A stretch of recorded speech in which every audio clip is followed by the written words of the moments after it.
Mari belajar bahasa Arab supaya senang di hari tua.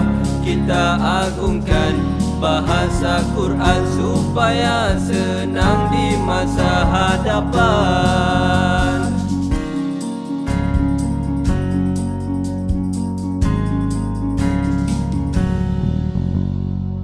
Tafsir itu maknanya penganalisa. Jadi bagaimana ahli tafsir mengkaji Al-Quran. Dan tuan-tuan janganlah kita gambarkan bila ahli tafsir itu dia ulama. Bukan. Tak semestinya. Mana seorang jurutera mungkin boleh jadi tafsir. Dia akan melihat bidang jurutera dia dalam tafsir.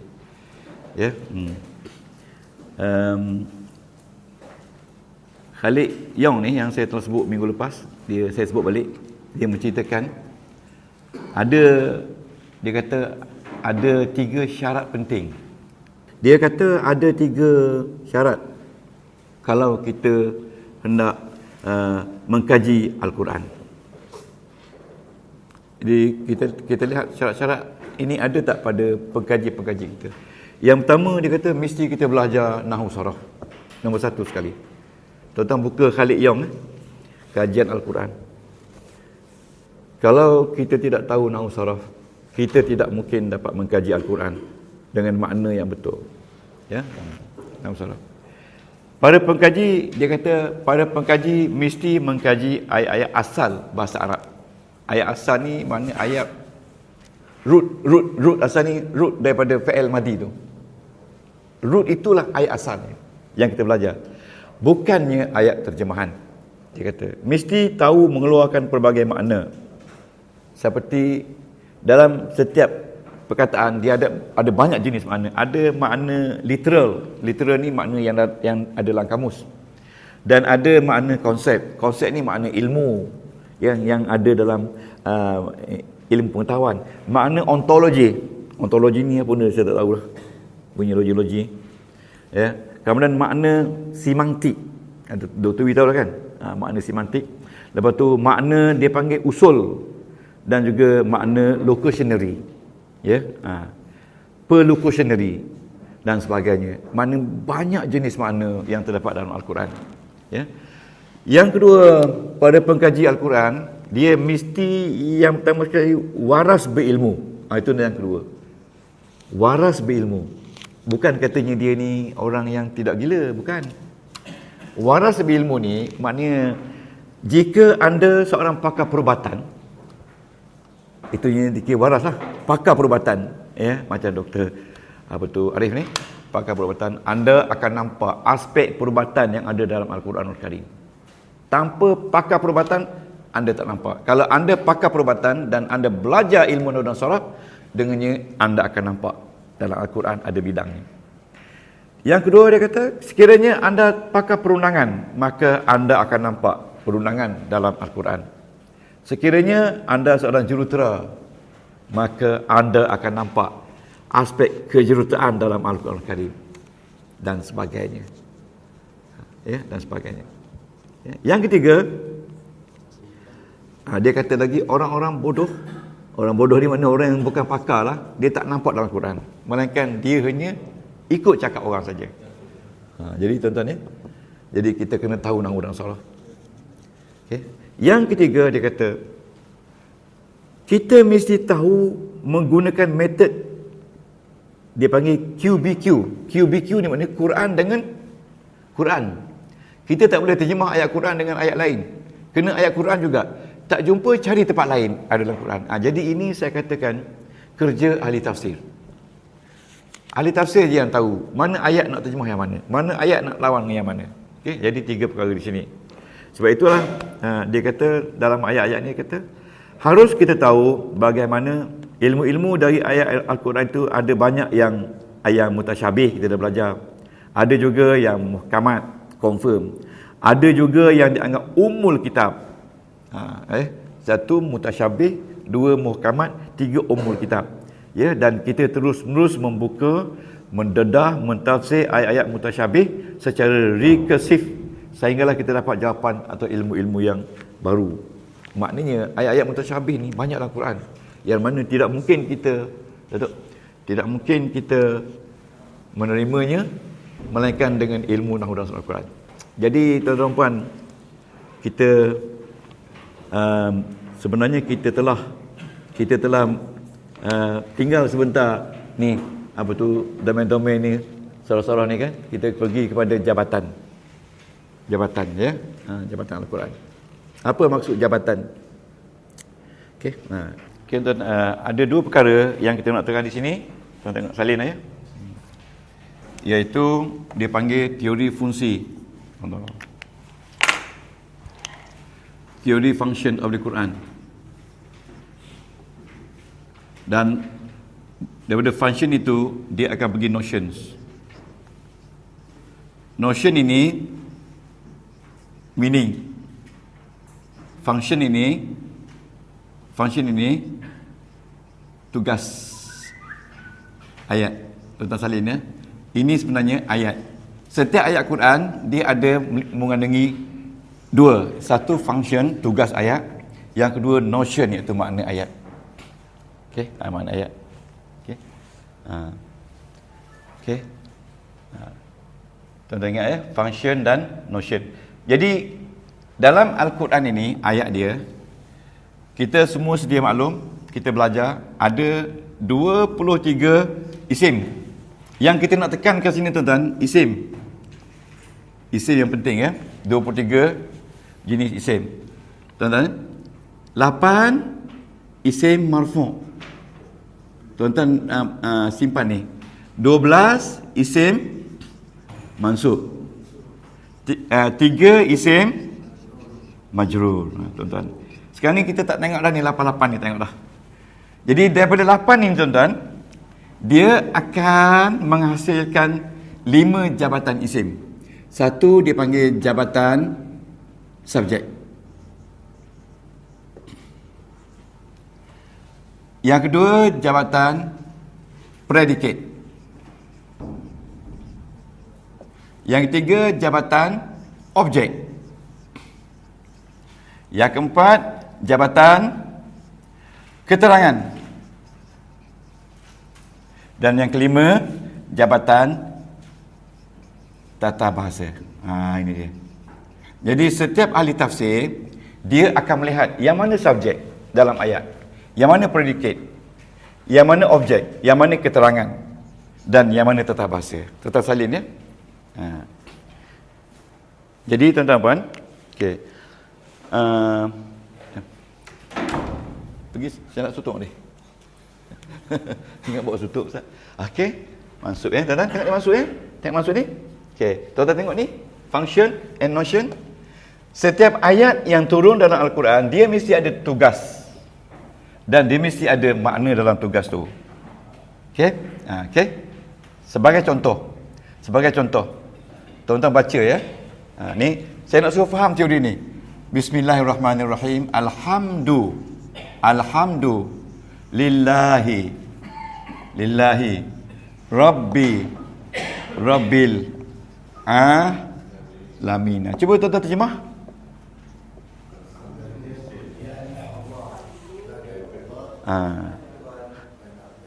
Seluruh kepujian bagi Allah, Tuhan yang menjaga seluruh alam. Okey, tuan-tuan. Ayat ini dia punya function dia, ayat ini function dia adalah praise. Praise ni mana kepujian, dia punya function dia. Praise, kepujian. Jadi kalau kita kata ayat ini argument ataupun cause and effect ataupun kita kata describing, tak betul. Ayat ini sebenarnya praise. Praise tu maknanya kepujian. Itu maksud dia notion, itu function. Ya. Function ini dalam bahasa Arab dia panggil tauzif. Dia panggil wazifi. Notion ini dia panggil ma'ani. Dalam Quran ada nama ilmu ma'ani, mengkaji makna Quran. Okey, tuan-tuan dapat di mana letaknya 23 tu? 23 letak kat mana? 23 letak sini. Letak belakang dia. 8 marfu', 12 mansub dan 3 majrur. Okey, nah tengok tu, alhamdulillah. Okey. Sekarang ni tuan tengok alhamdu. Isim baris depan. Okey. Isim baris depan ada 8 sebab. 8 sebab. Okey, apa sebab dia baris depan ni? Sebab dia kalau tak percaya, tengok dalam buku hijau. Ya, tengok buku hijau ya. Tengok buku hijau. Ya. Okey, buku hijau.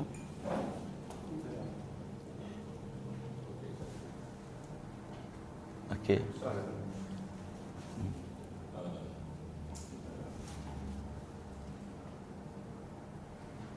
Saya nak train tuan-tuan.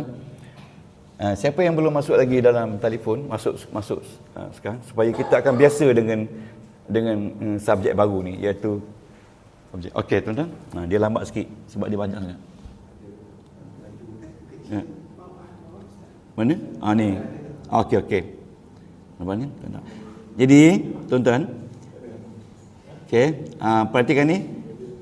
Ya, untuk duduk kali ya. Alhamdulillah. Nampak tak alhamdulillah tu? Dia kata mubtada kan? Dia kata mubtada. Nampak semua? Alhamdulillah mubtada. Okey, alhamdulillah ni mubtada. Mim tada alif. Kalau mubtada bi satu. Mubtada bi satu. Jadi dalam teori function dan notion ini, setiap yang B1 dia akan menjadi subjek. Iaitu tak ada. Jadi di sini sudah ambil satu. Jadi saya nak beritahu, isim yang menjadi mubtada ni marfu' ke mansub ke majrur? Yes, marfu'. Jadi isim marfu' dari mubtada sudah jadi subjek. Maknanya yang penting dalam ayat ini adalah alhamdulillah. Yang penting, yang major dalam ayat tu. Setiap yang jadi subjek, dia jadi major, penting dalam ayat tu. Jadi sebagai ahli tafsir, tuan-tuan kena tahu alhamdulillah ni adalah subjek. Subjek, dia baris depan, subjek. Jadi dia jadi mubtada, subjek. Okey, nampak tak tu? Subjek kan? Alhamdulillah. Okey, tengok. Okey, cuba tengok lillah. Lillah jadi apa? Lillah jadi apa? Jar majrur. Jar majrur di mana? Datuk ya kepala tu? 21 kan? 21. Tuan-tuan, jar majrur 21. Betul tak jar majrur? Betul jar majrur? Okey. Jar majrur 21. Tak apa. Nanti kita sabar jap. Okey. Tuan-tuan. Kalau dia jar majrur, Dr. Arif pinjam nota jap. Kalau dia jar majrur, kalau dia jar majrur, tuan-tuan, kalau dia jar majrur, dia jadi keterangan saja. Tuan-tuan, jar majrur B berapa? B21. B21 keterangan. Ni. B21 keterangan. Okey. Tapi ni. Oleh kerana jar majrur ni dia duduk selepas mubtada, okey, agree or not? Maka dia sebenarnya berada di tempat marfu'. Dia jadi mubtada. Boleh tak? Dia jadi khabar. Boleh tak khabar? Haji Syukri, setuju khabar? Setuju. Dia jadi khabar. Tetapi dalam ayat ini tak ada khabar. Tak ada khabar. Dia tak ada khabar ni. Dia tulis jar majrur. Di sini tak apa khabar. Nampak tak khabar? Apa makna tu? Khabar mubtada. Bila dia jadi khabar mubtada, kalau ikut dalam teori function ini, maka dia jadi predicate. Predicate. Kalau predicate B berapa? Khabar B berapa? B2. B2. Okay. Setiap yang jadi khabar mubtada dia jadi B2. Sekarang dia tak duduk lagi di bawah keterangan. Jadi dalam ayat ini tuan-tuan, dia punya makna dia senang saja. Makna dia iaitu seluruh kepujian itu bagi Allah, Tuhan penjaga alam. Jadi notion dia adalah semua kepujian itu hanya untuk Allah. Ya, hanya untuk Allah. Okey, tengok Rabbi. Kenapa Rabbi pada bawah?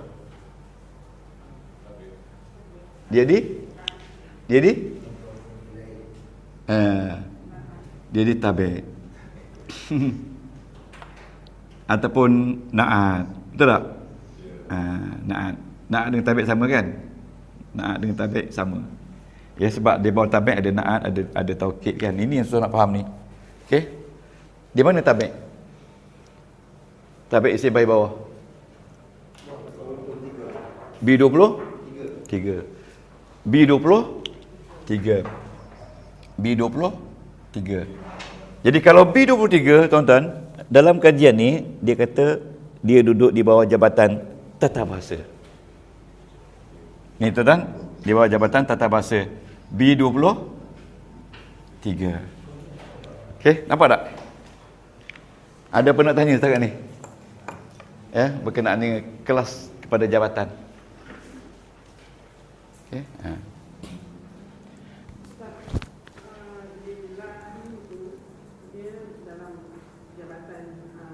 Jamak majrur.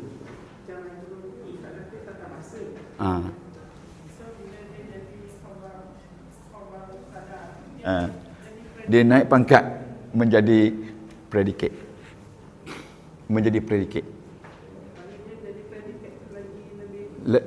Itu kedudukan dia sebenarnya.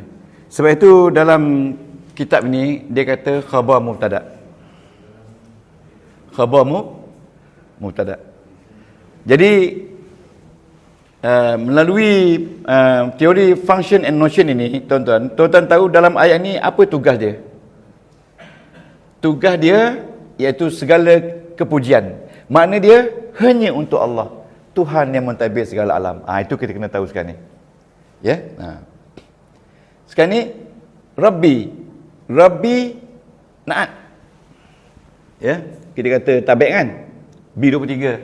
Kalau B23 dia hanya tata bahasa. Apa maksud tata bahasa? Tata bahasa maksudnya untuk nak cantik bahasa. Ya, untuk nak cantikkan ayat itu. Sebab ayat itu pernah dengan sastra kan. Okey, tengok al-alamin. Alamin jadi apa? Mudhafun ilaih. Mudhafun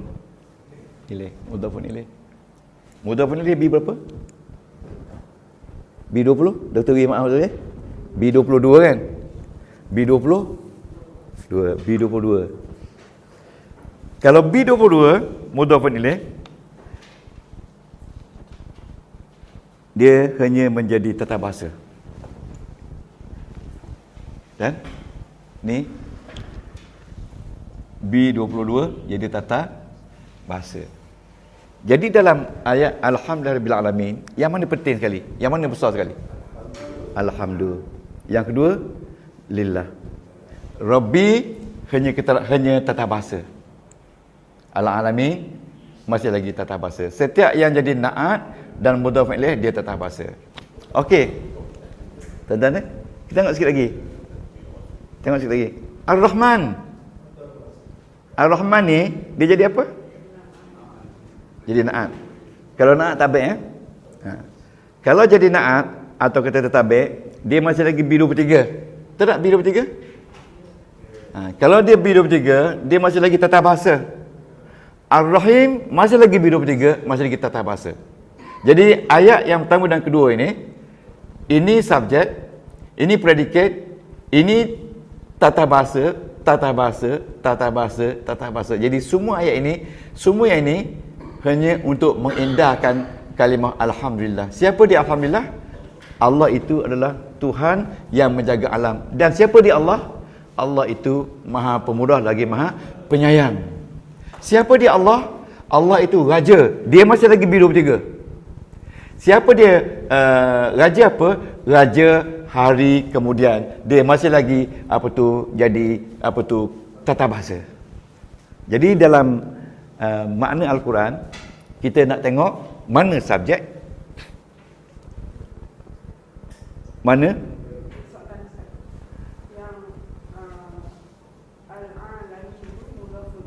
ya, Rabbi. Saya kata dulu dalam Quran, bila dia sebut mudhafun ilaih, dia tak sebut mudhaf. Sebab bila ada mudhafun ilaih, dengan sendiri ada yes. Mesti mudah tu mesti duduk sebelah. Jangan majrur. Macam kalau anda kata, ni anda kata Rasulullah. Bila ada dua isim yang memberi makna kepunyaan, Rasul itu kepunyaan Allah. Ya. Jadi Allah tu kena bagi bawah. Dalam Quran dia sebut salimah, ini mudhafun ilaihi. Mudhafun ilaihi. Yang ini tak sebut. Dia diam je. Kalau di sini ada min, di sini akan jadi min Rasulillah. Jadi di sini dia sebut jar majrur. Jadi dia tak sebut ini mudhaf. Jadi whenever there is mudhaf ilaih, there will be mudhaf before. Itu mesti ingat. Okey. Jadi hari ini kita akan memasukkan semua 23 ni dalam jabatan. Okey? So jabatan subjek saya dah bagi tadi. Yang pertama mubtada. Mubtada B berapa? B1. Okey. Yang pertama mubtada B1. Okey, ada 2, 3, 4, 5, 6. Okey. Isim yang menjadi subjek dalam Quran hanya 6 saja. Okey, daripada 23 ni yang mana? Yang mana? Jadi hari ni baru anda tengok, oh yang mana yang penting daripada 23 ni? Yang pertama mubtada sudah ambil subjek.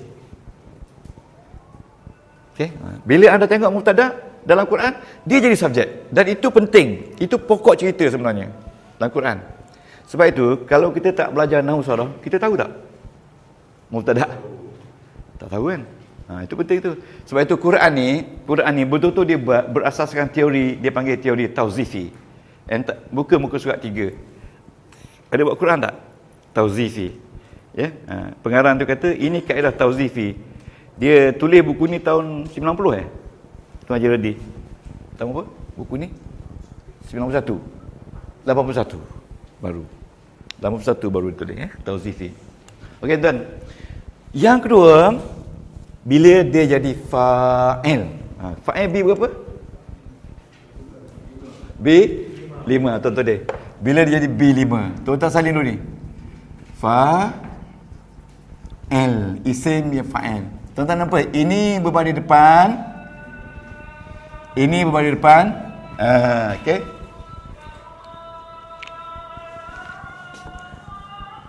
Azam betul ke? Betul. Okey. Tuan-tuan puan, C naib fa'il nombor 6. Ya, B 6. Dia jadi naib fa'il. Tuan-tuan ingat lagi tak naib fa'il apa dia? Bagi depan. Yes. C. Tuan-tuan salin ya. Minta tolong salin lah ni. Tak apa, kalau tak jumpa tengok YouTube. Sekarang ni saya dah rakam 12 kuliah ni. Hari ni yang ke-12. Hanya semua berkenaan dengan tajuk akhir ni. Ya, tajuk akhir ya. Okey. Yang keempat iaitu isim kana. Isim kana B berapa? B3. B 3. Isim kana. Isim kana ni masih lagi baris depan. Okey. Sekarang ni isim yang menjadi subjek dalam Quran ada berapa baris depan? Ya, 4. Ingat tu, ada 4.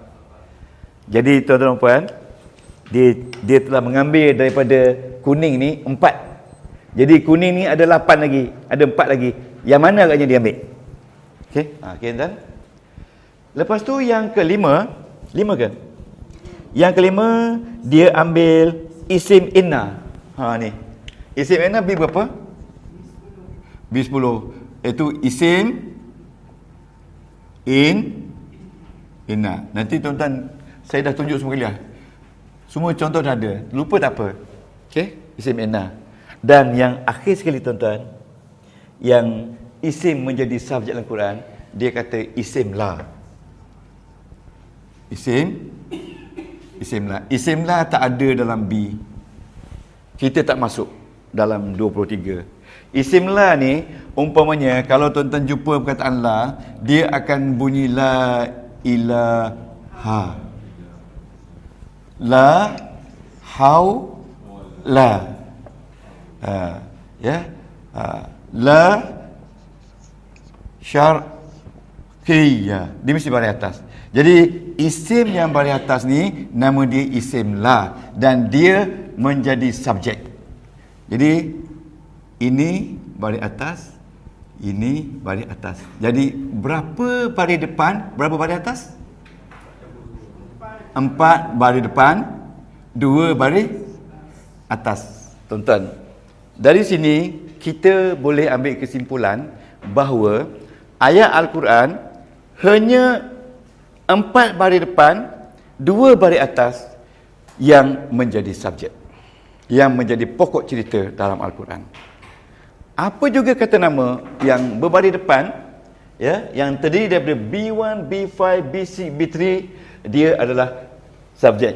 Dan satu isim inna adalah subjek dan satu isim la yang tidak masuk dalam tu subjek. Mesti ingat tu.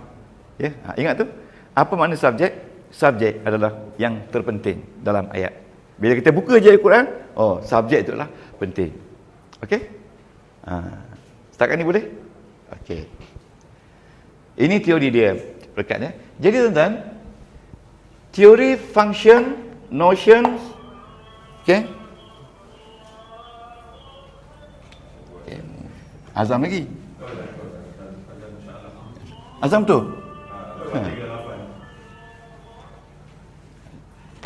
Okey tuan-tuan. Okey. Tuan-tuan tengok ni. Ini dah lama kita belajar. Ini baru teori structure di bawah function and notion. Okey. Di mana duduk teori ni tuan-tuan dalam buku hijau kita?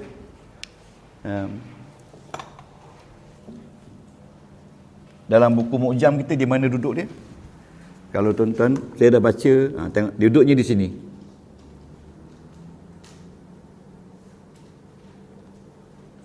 I see.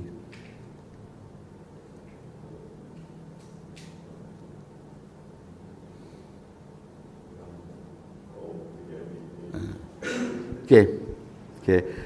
Ini Mu'jam versi lama. Versi Tuan Haji Sahak buat lama sikit kan. Yang versi baru ni dia hijau saja. Ni versi Dr. Arif. Versi baru. Yang hijau kan. Okey. Tapi sekarang ni versi PDF ni versi baru jugalah. Okey. Okey. Ni Mu'jam ni sama dengan ni Syed Tontowi yang buat. Okey. Okey tuan-tuan. Okey. Tuan-tuan boleh bukalah. Ini awal-awal lagi. Dia nak beritahu. Okey. Okey tuan-tuan. Buka tak? Buka. Okey. Mukadimah. Wah. Mana Salimah? Okey tuan-tuan. Tuan-tuan ditulis. Saya baca ya. Irsyadat istiqmal. Irsyadat ni cara-cara guna. Tamhid ni take attention. Inna manhajal i'rab, sesungguhnya manhaj ataupun silibus huraian Quran ini fi hadzal mu'jam. Okey, wurida li awwali maratin fi kitab, ditulis pertama kali kitab ni.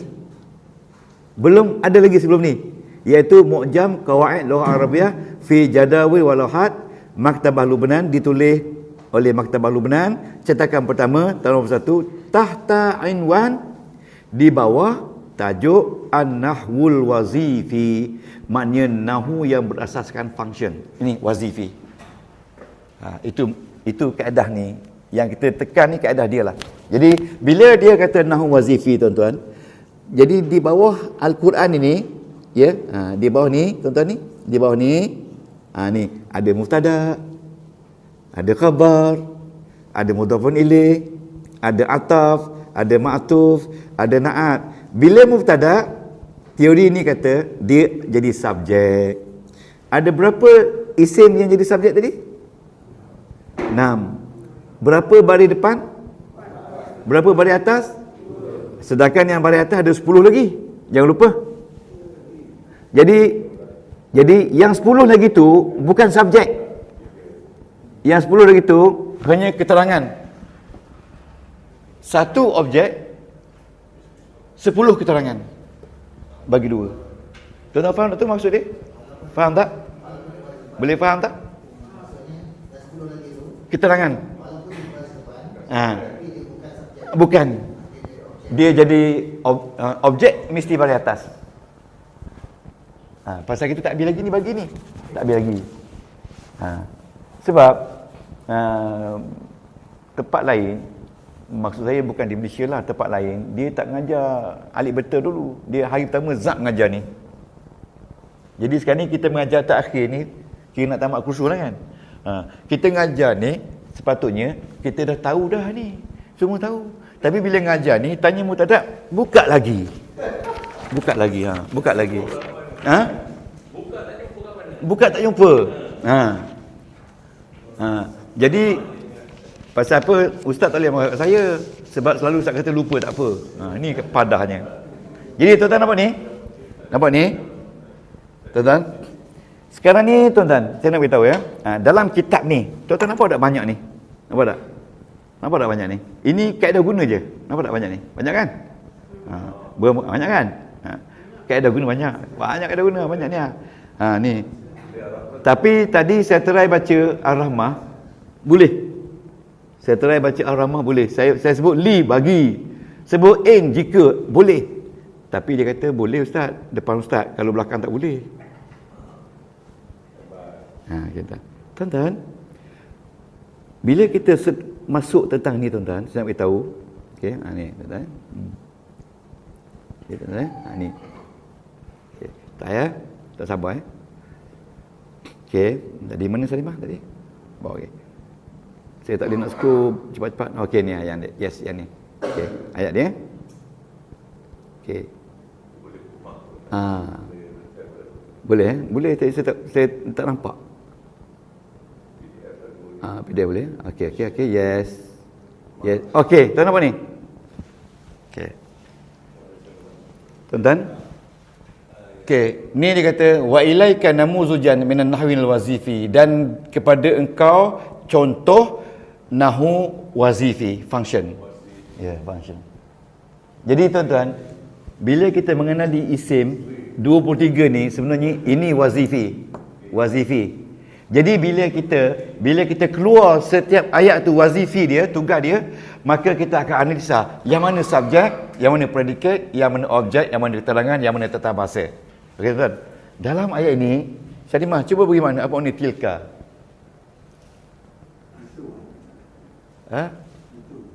Itu ya. Itu. Ta tu ta sumpah. Tallahi. Li tu li bagi. Ka tu untuk awak.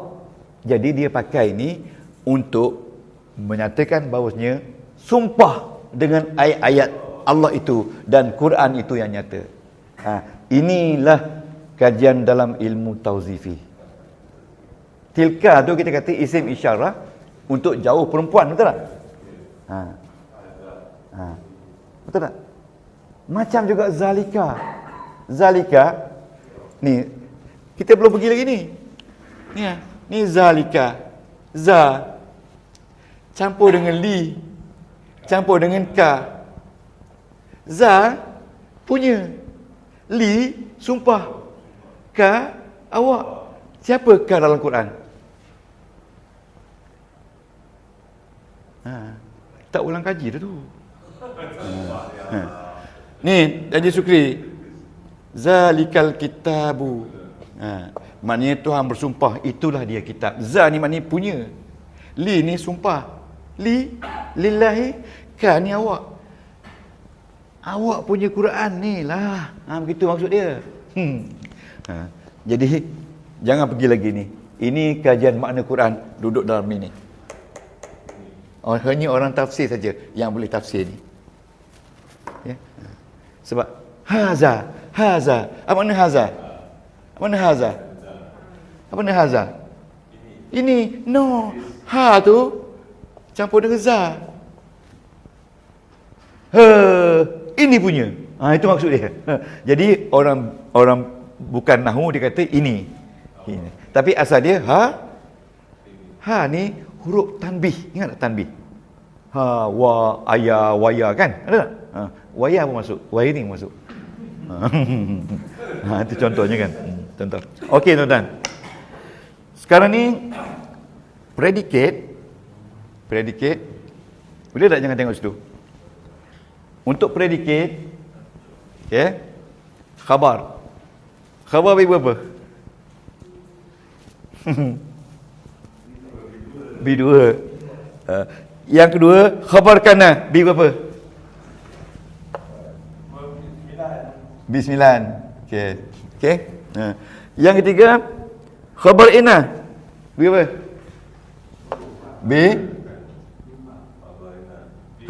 B4. Kalau salah lah ya. Okey, B4. Okey. Yang keempat, khabar la. Tak ada. Okey. Tuan-tuan salin ya. Tak ada. Okey. Untuk keterangan, salin. Kalau keterangan ini, yang pertama sekali tuan-tuan, keterangan ni dia kata zaraf zaman, zaraf makan.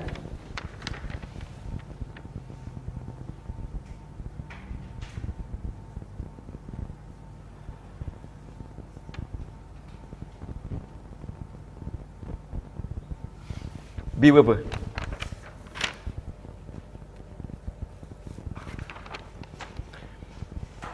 Tinggal dululah. Okey. Untuk keterangan ni tuan-tuan, maf'ul, pernah dengar tak maf'ul li ajli? Pernah dengar tak? Okey. Slow je. Nombor berapa? B 13.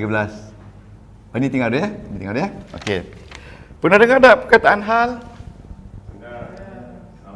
B 16. Pernah dengar tak perkataan tamyiz? B 19. Pernah dengar tak perkataan mustasna? B berapa? B 17. Pernah dengar tak perkataan maf'ul ma'ah? Maf'ul mutlak?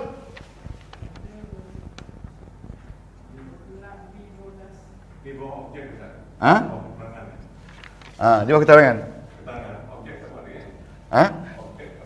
Belum sampai lagi. Je tu. Tadi objek satu je. Objek satu saja. B11. Objek satu saja, iaitu B11. Maf'ulun B. Okey. Lepas tu majrur, jar majrur B 20. Jar majrur ni keterangan je. Tata bahasa B23. Ya, B22 zaraf. Okey, kita tengok jabatan tata bahasa. Okey, jabatan tata bahasa A tabi'. Betul tak tabi'? Tabi' B berapa?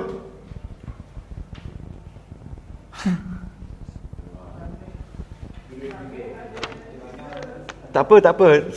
Semua tabek. B20. B23. Okey, B23 ada marfu', betul tak? Betul tak? Ada mansub. Ke nak tulis detail? Tulis detail. Okey. Dan tabek ni B7, betul tak? Betul tak? B20, betul tak? Dan B23, betul tak? Okey. Tabek. Lepas tu munada. Berapa munada?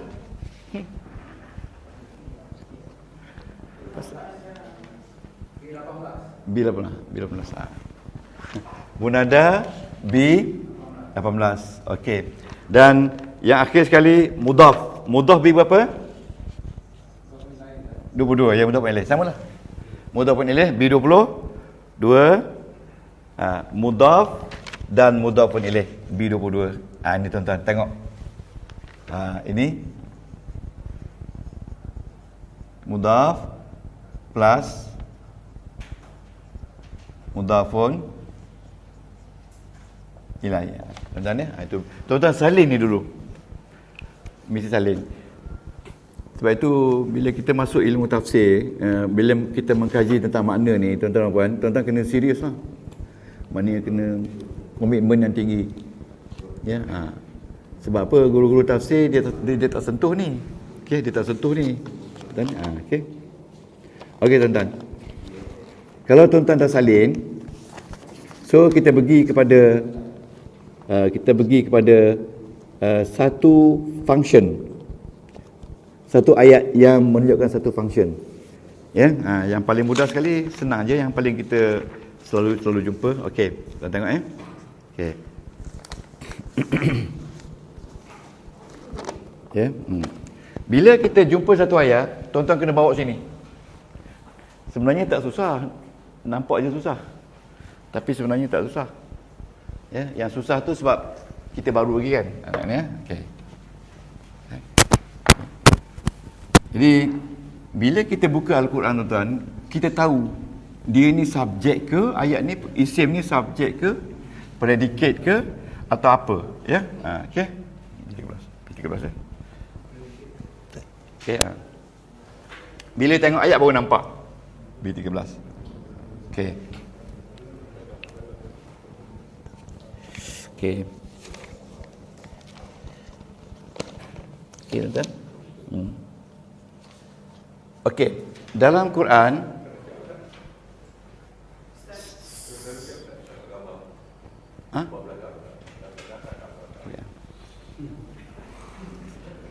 kameraman lagi power. Okey. Tuan-tuan tuan-tuan buka satu ayat surah 95 ayat 5. Boleh buka tak? 95 ayat 5. Ya, surah 95. Surah 95 ayat 5. Surah At-Tin.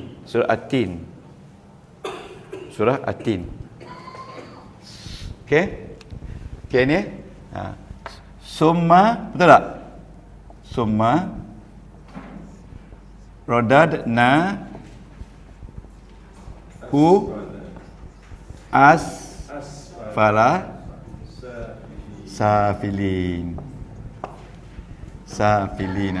Okey. Sekarang ni ayat ni kita jumpa dalam surah At-Tin, ayat yang ke-5. Kita nak tahu ayat ini apa function dia. Selalunya ahli tafsir saja yang boleh menyenaraikan function dia. Dan function dia tu selalunya kadang-kadang orang ni kata begini, orang ni kata begini. Tapi dalam ini saya sebutkan function dia ni artinya sifat jiwa manusia semula jadi. Okey. Dia punya function dia sifat jiwa manusia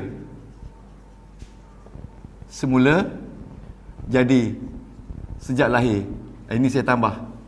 Sifat jiwa manusia ketika lahir. Itu dikatakan fungsi ayat itu. Tapi kalau kita tak belajar ilmu tafsir dan nahwu, kita kata kita hanya terjemahkan. Kemudian kami kembalikan dia sehingga ke serendah-rendah kedudukan. Itu makna dia. Maknanya di sini dia punya makna dia, tuan-tuan, dia punya notion dia dalam ayat ni. Dia kata manusia daripada sebaik-baik kejadian, dia boleh jatuh ke tahap yang paling rendah sekali, paling hina sekali setelah dilahirkan. Apa sebab?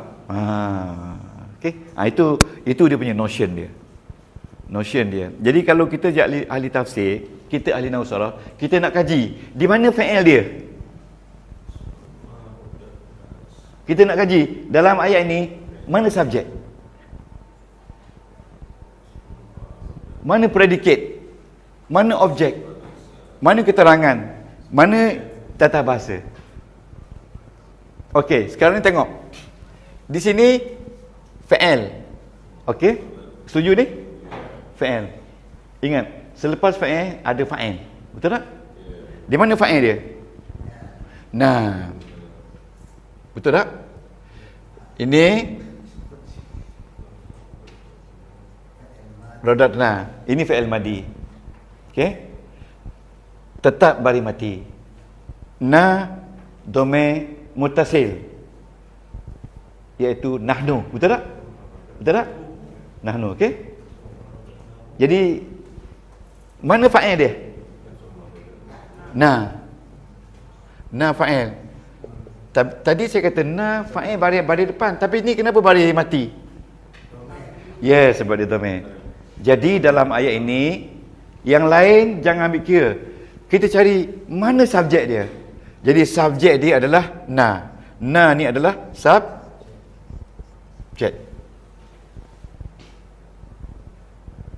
Sebab saya kata tengok isim. Na ni subjek. Siapa dia na?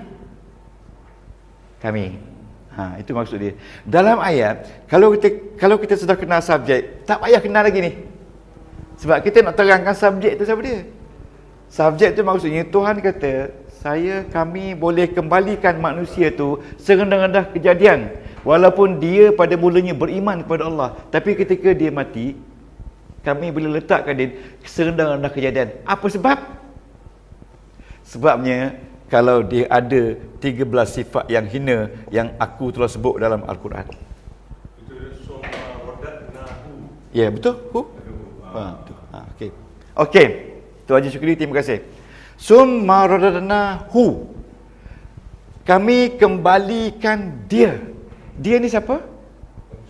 Manusia. Apa jadi dia dalam ni? Mangsa. Kalau mangsa dia jadi apa? Maf'ulun bih.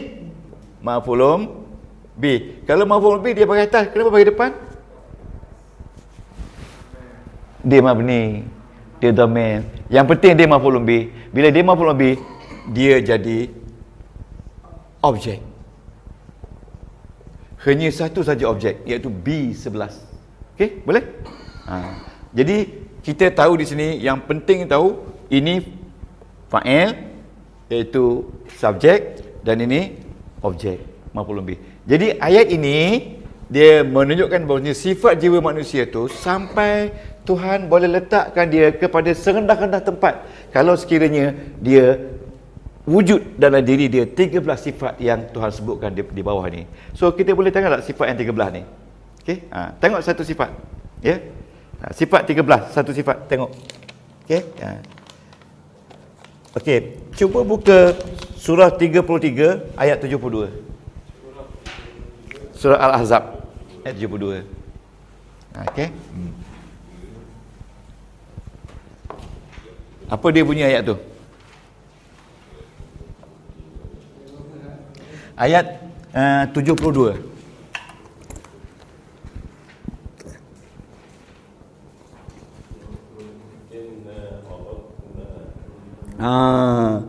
Surah 33. Surah 33 ya? 333 ayat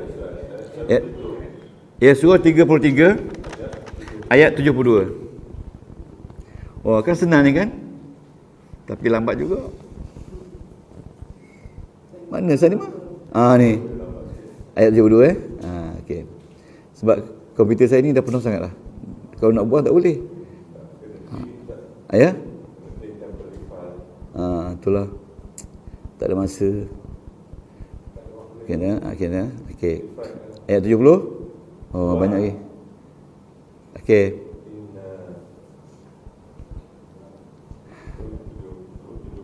Cuba dua Ini cuba dua ni. Ayat 72. Ni dia. Allah. Mana ni ni? Allah. Mana ni? Ni Siap baik ada jurutua.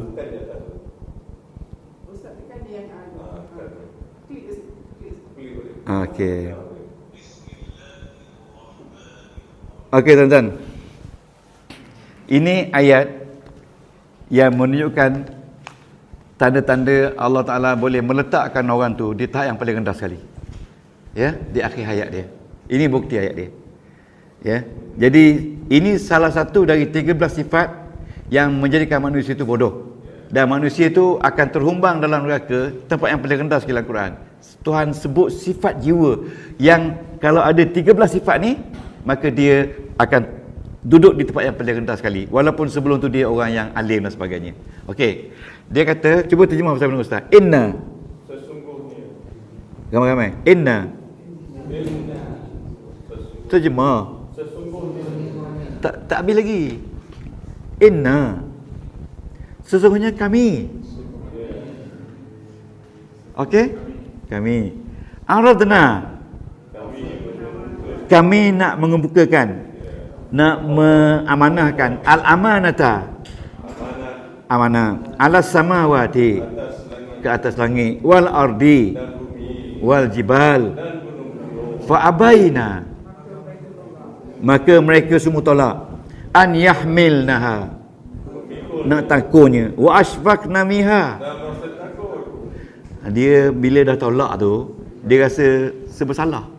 Tuhan minta aku tolak, macam malunya, takut. Wa hamalal insan, dan manusia ambil. Innahu, siapa dia? Manusia zaluman kana zaluman jahula. Manusia tu menzalimi diri, jahula, bodoh. Jadi ayat ini menunjukkan manusia ni memang bodoh. Memang bodoh. Jadi ada tak orang daripada cerdik jadi bodoh?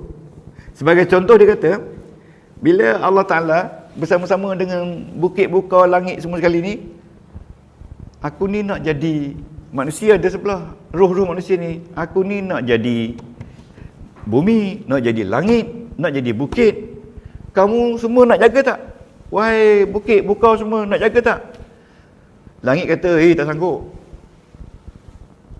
Bukit kata, kalau langit, bumi tak sanggup, aku tak sanggup lah. Manusia kata, tak apa, saya ambil alih. Pasal manusia tu bodoh dia kan, tak tahu tugas tu berat, ambil alih. Jadi akhirnya dunia jadi hancur lebur kerana manusia kan. Jadi ini satu contoh mengatakan bahawasanya ayat pertama yang manusia ni memang semula jadinya bodoh, mengambil tugas yang orang lain semua tolak. Okey, itu satu niat. Tuan-tuan ya, sekarang ni boleh salin tak 13 sifat yang membawa kepada manusia jatuh ke lembah yang hina? Kalau manusia ada 13 sifat ni. Yang pertama, bodoh, sombong. Okey. Jadi setiap sifat ni ada function dia. Jadi ayat tadi function dia tadi kebodohan manusia. Yang sifat bodoh sombong ni surah 33 ayat 72. Okey. Yang kedua, suka bermusuh. Surah 7 ayat 24. Suka bermusuh. Ayat 24. Yang ketiga, manusia ni bakhil. Dia tak sedar benda yang dia dapat tu hak Allah, tapi dia kedekut. Surah 4 ayat 37. Jadi minggu depan ni tuan-tuan cari ayat ni boleh? Ayat 7. Yang keempat, manusia ni memang sentiasa tak tenteram, keluh kesah. Beri nikmat pun susah, miskin pun susah, panas pun susah. Ya, okey. Jadi surah 70 ayat 19 hingga 23. Salin lah ya. Okey. Yang kelima, sifat yang ada pada manusia melampau. Melampau-lampau. Bila marah melampau-lampau, bila baik melampau-lampau. Ya, bila musuh melampau-lampau. Ada tak? Sebab tu dia kata kalau kita nak baik dengan orang ni jangan baik sangat. Bila kita baik sangat, bila bermusuh habis cerita semua keburukan. Jadi pelan-pelan je lah. Tengok Haji Syukri sesekali mari, buat tak tahu juga, jangan nak layan sangat.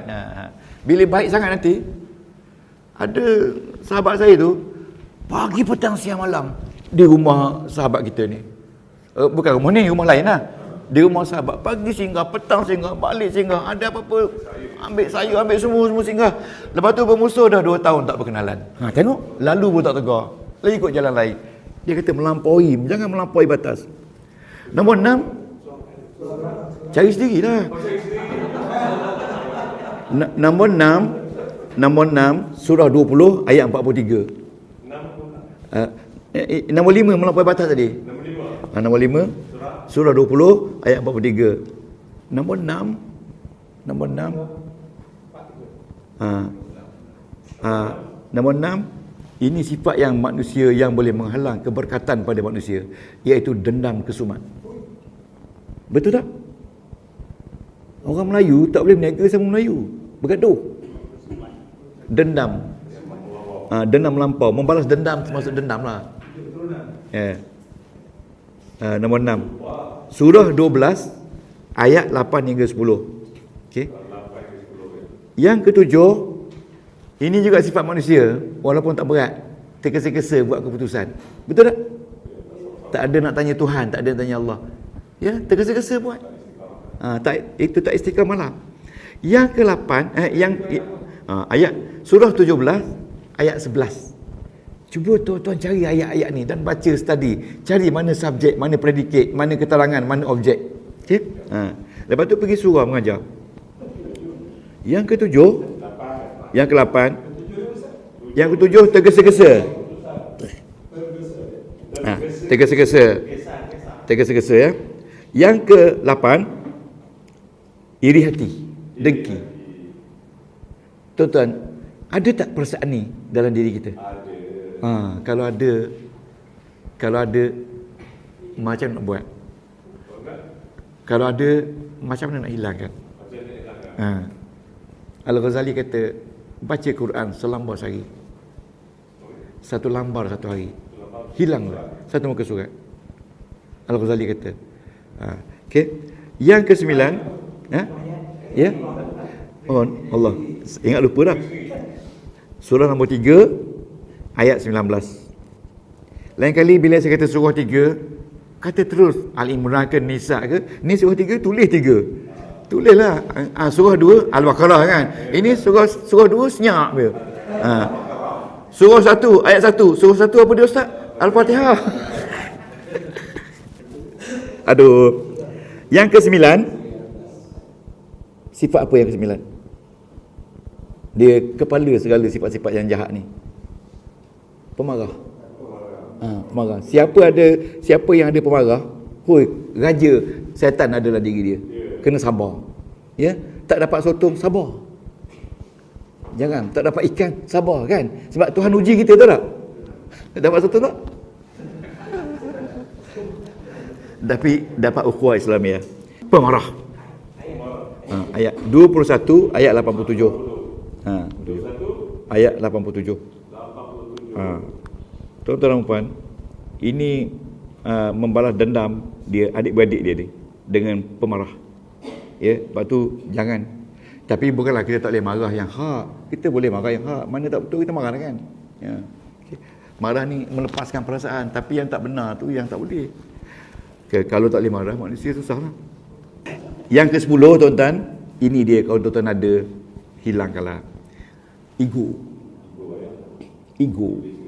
Betul tak ego? Betul tak ego? Orang masuk syurga ni tak ada ego dia. Tak ada. Ya. Yang ke-11 ayat dia surah 38 ayat 22 hingga 24. Okay. Nombor 11 membantah.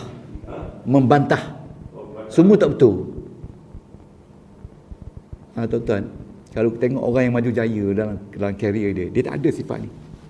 Tak ada dendam, tak ada apa, tak ada, semua tak ada. Positif, tak ada apa. Saya bila potong kereta orang Melayu, dia lawan tak tak? Berarti kalau kereta Cina potong dia tak kisah. Kereta Cina nak potong macam ni dia tak tahu je. Kalau potong kereta Melayu jangan dikejar kata. Padahal dia Datsun tahun 80. Datsun Bluebird tahun 80. Dia lawan kita. Okey, yang ke-12 ayat surah 18 ayat 54. Ayat 54. 54. Itu dah tanda dah tu kalau tak dengar tu. Kita tuan, yang ke-12 merusak. Jadi kalau yang duk merusak tepi jalan tu yang ke-12 ni. Tuan-tuan, orang Melayu cukup suka kalau ajak pergi merusuh. Betul tak? Tinggal Kelantan Usara. Mari kita pergi.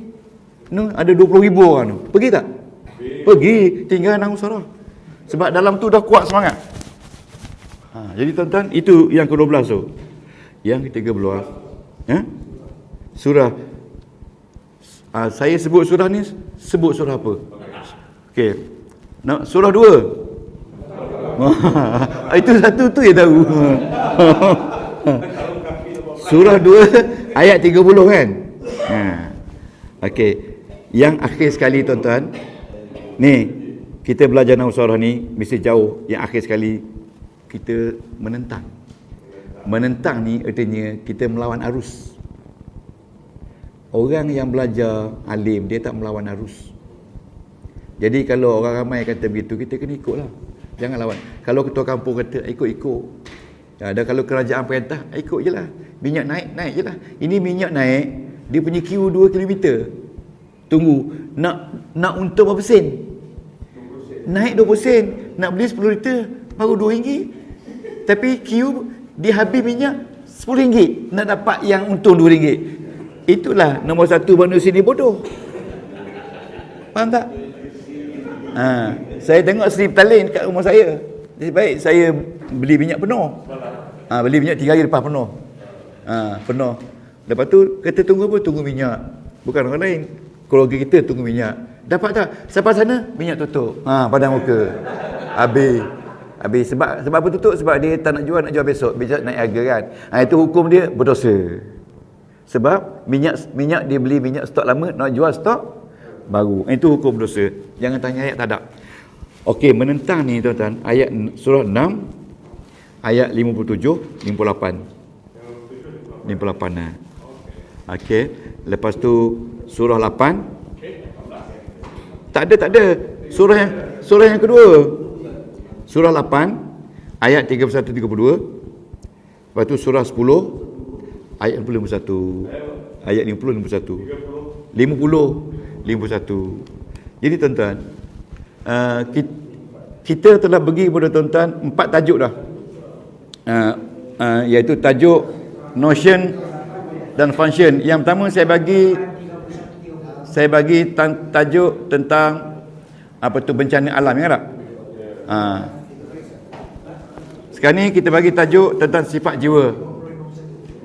Jadi dalam Quran ni, seminit lagi, dalam Quran ni Allah kata manusia dilahirkan ada 2 sifat, ada 2 jiwa. Yang pertama dia kata jiwa jahat. Yang kedua jiwa baik. Jiwa jahat ni ada 3 kejahatan yang manusia ada. Satu, jiwa jahat syaitan.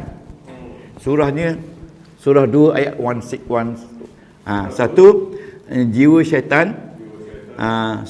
Surah 2 ayat 196. Jadi tuan-tuan, baca surah ni dan elakkan dia daripada ada. Kalau kita ada jiwa ni, keluarkan baru rahmat Allah Ta'ala turun. Keluarkan. Okey. Yang kedua, manusia semula jadi, dia kata jahat yang berbentuk binatang ternakan. Macam ayam. Jiwa binatang ternakan. Dia panggil bahimah. Surahnya, surah 23 Surah 25 ayat 43. Jiwa binatang. Binatang pun walaupun dia binatang, tapi dia sayang tak anak dia. Cuba tuan-tuan tengok ayam, bila dia duduk atas anak dia, macam ni kita pergi, dia langgar tak? Dia lawan kita sebab dia jaga anak kita. Jadi jiwa tu jiwa dipanggil jiwa bahimah. Bahimah tu binatang ternakan. Yang akhir sekali, jiwa jahat ni jiwa binatang buas.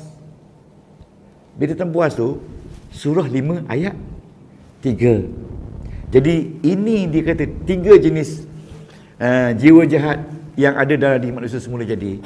Jadi tuan-tuan tengok ayat tu dan please kurangkan sebasuk jiwa marah, jiwa gaduh, semua ada dalam jiwa jahat. Yang kedua, Tuhan jadi jiwa baik. Jiwa baik ni iaitu yang pertama jiwa malaikat. Malaikat. Okey. Malaikat dia kerja dia semayang. Kerja dia memerhatikan orang. Kerja dia amanah. Kerja dia jujur. Kerja dia taat. Itu malaikat. Sebab itu jiwa baik malaikat ini dia panggil luaran manusia. Kalau sekiranya manusia diberi amanah, dia jaga amanah, itu malaikat dah tu. Kalau dia beri tugas, dia jalan tugas dengan betul, malaikat dah tu. Ya, kalau dia setia dengan tuan dia, jiwa malaikat. Malaikat kan setia dengan Allah kan. Okey. Surah, tak nak tanya surah. Okey. Surah Al-Baqarah. Al-Baqarah surah apa? Jangan tanya pula ustaz, surah Al-Baqarah surah apa? Ayat 31. Yang ini memang tak tahu. Surah 49 surah apa? Muhammad 49 ayat 13. Tuan-tuan. Dan jiwa baik yang kedua, jiwa ketuhanan. Jiwa ketuhanan. Jiwa ketuhanan maksudnya dalaman. Antaranya Allah Ta'ala pemurah tak? Penyayang tak? Pemberi tak? Pemaaf tak? Ini semua jiwa sifat Allah. Jadi boleh tak kita jadi bukan macam Allah, ada sikit pemaaf, ada sikit penyayang, ada sikit pemurah, ya? Ada sikit pengasih. Sikit saja tak sama dengan Allah punya pengasih kan? Jadi tengok pada ayat surah 17 ayat 110 dan surah 95 ayat 4. Ya. Bila anda jumpa surah-surah ini, ayat ini dan buka, kita akan tengok nanti isim saja. Jangan tengok fa'il. Kalau isim tu isim marfu', bukan marfu'. Kalau isim tu fa'il, dia mesti subjek. Kalau isim tu mubtada, dia mesti subjek. Kalau isim tu isim kana, mesti subjek. Kalau isim tu isim ina, mesti subjek. Kalau isim tu ada la sebelum tu, mesti subjek. Nampak tak? Kalau isim tu isim ina jadi subjek. Jadi untuk subjek, tuan-tuan puan, dia ada empat baris depan, 2 baris atas. Isim-isim baris bawah ni hanyalah tata bahasa saja. Quran itu penuh dengan tata bahasa. Jadi tuan-tuan, saya dah sediakan 720 function daripada Al-Quran. Jadi saya nampak kita punya kelas kita sampai 2032 baru habis. 32 function. Okey. Tapi macam mana pun insya-Allah kita sampai akhir tahun ni, sampai bulan 12 kita selesaikan. Jadi tuan-tuan kena ingat sendiri ni. Ini dah tak main dah. Ini ingat ni. Kerana daripada sinilah keluarnya subjek. Ini subjek. Ini predicate. Ini subjek. Ini predicate. Ini subjek. Ini subjek. Ini subjek. Ini predicate. Ini subjek. Ini objek. Ini keterangan. Keterangan. Keterangan. Keterangan. Keterangan. Keterangan. Keterangan. Keterangan. Ini tata bahasa. Tata bahasa. Tata bahasa. Tata bahasa. Jadi Al-Quran itu mengandungi subjek, objek satu saja, iaitu B11, dan keterangan serta tata bahasa. Kalau tuan-tuan boleh classify kata-kata isim di dalam Al-Quran in according to all these 5 subject, that's enough. Okay? InsyaAllah kita berhenti sekarang ini. Subhanakallah wa bihamdika asyhadu an la ilaha illa anta astaghfiruka amiltu su'an wa dhalamtu nafsi faghfirli fa innahu la yaghfiru dhunuba illa anta bi rahmatika arhamar rabbana taqabbal minna innaka antas samiul alim wa tub alaina ya maulana innaka antal rahim wa la tu'akhizna bil azab